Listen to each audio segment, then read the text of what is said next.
Bonne journée à tous. On continue notre étude de l'Égypte à la terre promise. Ceci est la vidéo numéro 12.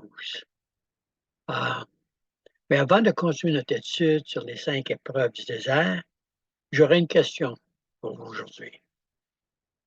Nous savons que Jésus a défait les forces des ténèbres à la croix. Ma question est, pourquoi Dieu a-t-il laissé l'ennemi sur la terre, puisque Jésus l'a défait? Pourquoi Dieu a-t-il laissé l'ennemi sur la terre?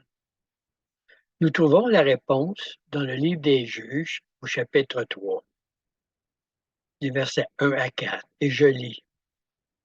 Voici les nations que l'Éternel laissa pour éprouver par elles Israël, tous ceux qui n'avaient pas connu toutes les guerres de Canaan. Il voulait seulement que les générations des enfants d'Israël connussent et apprissent la guerre, ceux qui ne l'avaient pas connue auparavant. Ces nations étaient les 5 princes des Philistins. Souvenez-vous, dans la vidéo numéro 1, nous avons vu ce que représentent les 5 villes des Philistins. Ensuite, tous les Cananéens, les Sidoniens et les Éviens qui habitaient la montagne du Liban, depuis la montagne de Baal Hermon jusqu'à l'entrée de Hamath. Nous verrons ces peuples lorsque nous rentrerons dans la terre promise, ce qu'ils représentent dans nos vies. Ces nations servirent à mettre Israël à l'épreuve. Vous compris? Ces nations servaient à mettre Israël à l'épreuve afin que l'Éternel sût s'ils obéiraient aux commandements qu'il avait prescrits à leur père par Moïse. Dieu laissa l'ennemi sur la terre devant nous pour la même raison, nous mettre à l'épreuve. L'ennemi est conquis. Tout est fini en Christ. Mais nous devons être pleinement en Christ. Dieu veut savoir si nous allons lui obéir en marchant dans la totalité de l'Esprit de Christ, en nous mettant à l'épreuve. Voilà pourquoi Paul nous dit en Éphésiens 6, par contre, versets 10 à 13, au reste, fortifiez-vous dans le Seigneur et par sa force toute puissante. Revêtez-vous de toutes les armes de Dieu. Pourquoi? Afin de pouvoir tenir ferme contre les ruses du diable. Car nous n'avons pas à lutter contre la chair et le sang, mais contre les dominations, contre les autorités, contre les princes de ce monde des ténèbres, contre les esprits méchants dans les lieux célestes. Voilà où est notre combat. C'est pourquoi prenez toutes les armes de Dieu afin de pouvoir résister dans le mauvais jour et tenir ferme après avoir tout surmonté des attaques de l'ennemi. Est-ce qu'on comprend? On doit tout surmonter des attaques de l'ennemi. Et ainsi révéler dans toute la création la gloire de notre Père céleste, la gloire de Dieu, manifestée en Christ. Nous sommes appelés à manifester la gloire de Dieu dans toute la création, en détruisant l'ennemi, premièrement. En Romains 8, versets 19 et 30, Paul nous dit aussi la création étant telle avec un ardent désir, la révélation des fils de Dieu. Car la création a été soumise à la vanité, non de son gré, mais à cause de celui qui l'y a soumise, avec l'espérance qu'elle aussi sera affranchie de la servitude de la corruption pour avoir part à la liberté de la gloire des enfants de Dieu. Or, nous savons que jusqu'à ce jour, la création tout entière soupire et souffre les douleurs de l'enfantement. L'enfantement, elle aussi veut naître, si vous voulez, d'une certaine forme, de nouveau, toute la création entière, dans la gloire de Dieu. Et ce n'est pas elle seulement, mais nous aussi qui avons les prémices de l'Esprit. Nous aussi, nous soupirons en nous-mêmes en entendant l'adoption, la rédemption de notre corps. Et c'est en espérance que nous sommes sauvés. Or, l'espérance qu'on voit n'est plus espérance. Ce qu'on voit, peut-on l'espérer encore? Mais si nous espérons ce que nous ne voyons pas, nous l'attendons avec persévérance. De même aussi, l'Esprit nous aide dans notre faiblesse, car nous ne savons pas ce qu'il nous convient de demander dans nos prières. Mais l'Esprit lui-même intercède par des soupirs inexprimables. Et celui qui sonde les cœurs connaît quelle est la pensée de l'Esprit. Voyons, l'Esprit en nous, c'est exactement où nous en sommes. Et il intercède pour nous, parce que c'est selon Dieu qu'il intercède en faveur des saints. Nous savons du reste que toute chose concourt au bien de ceux qui aiment Dieu, de ceux qui sont appelés selon son dessein. Car ceux qu'il a connus d'avance, il les a prédestinés à être semblables à l'image de son Fils, afin que son Fils fût le premier-né entre plusieurs frères. Et ceux qu'il a prédestinés, il les a aussi appelés. Vous avez été appelés. Et ceux qu'il a appelés, il les a aussi justifiés. Vous avez été justifiés par le sang de Christ. Et ceux qu'il a justifiés, il les a aussi glorifiés. Glorifiés par Christ, en Christ. Là est notre gloire. Okay. Nous sommes, voyez-vous, dans cette gloire, dans le Christ, en Christ, dans le caractère de Christ, dans la splendeur de Christ.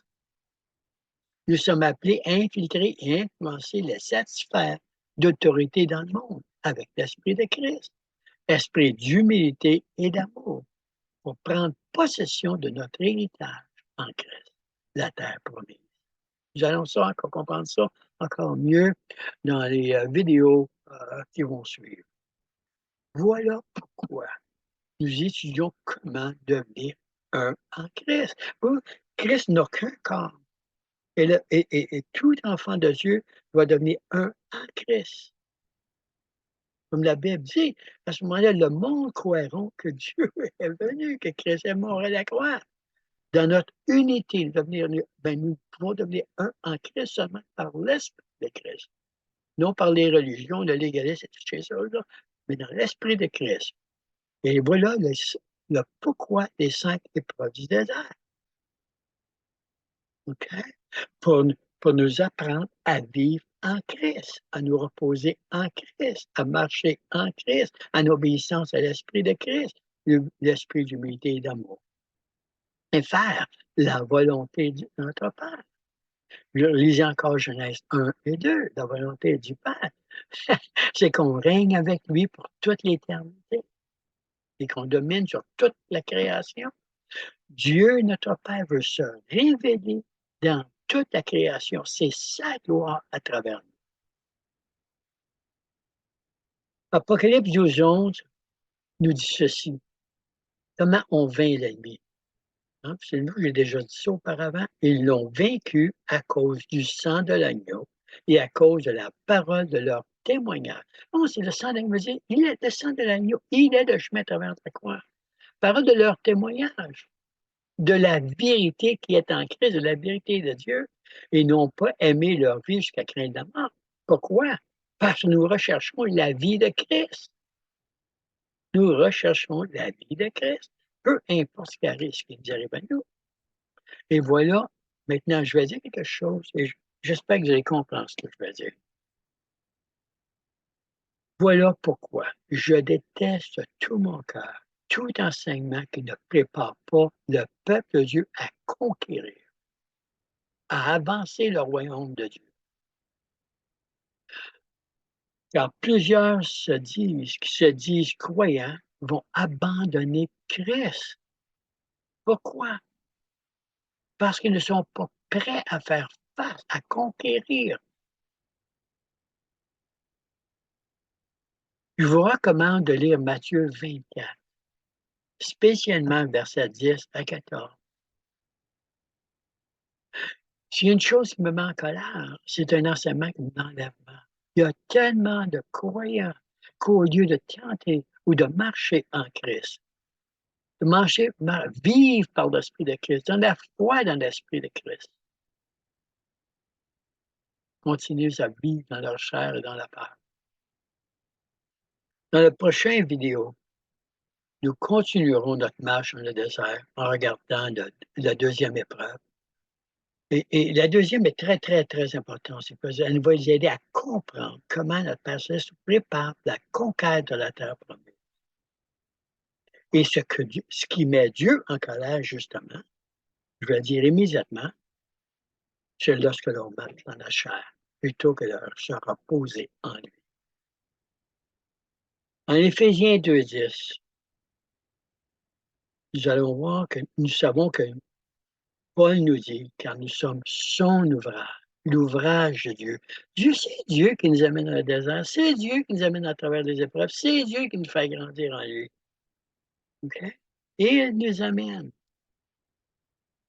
Mais il faut être en Christ.